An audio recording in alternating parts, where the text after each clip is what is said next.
छोटे पीसेस।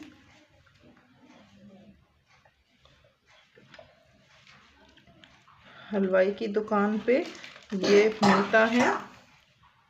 कितना अच्छा एंड यमी हमारा हलवा बना है। हलवाई की दुकान में ऐसे ग्रीन कलर के, येलो कलर के बड़े होते हैं एंड कितने यमी लगते हैं। वो दिल चाहता है कि हम घर पे बनाएं। तो आज की रेसिपी आपको बहुत ही ज़्यादा पसंद आई होगी। प्लीज़ हमारी वीडियोस को लाइक करना मत भूलिएगा एंड अगर आप हमारी रेसिपी ट्राई करते हैं तो प्लीज़ हमें बताया करें कमेंट में, ताकि हमें पता चले कि आप हमारी रेसिपीज ट्राई करते हैं। तो लाइक करें हमारे वीडियोस को, शेयर करें एंड सब्सक्राइब भी करें। Thank you so much.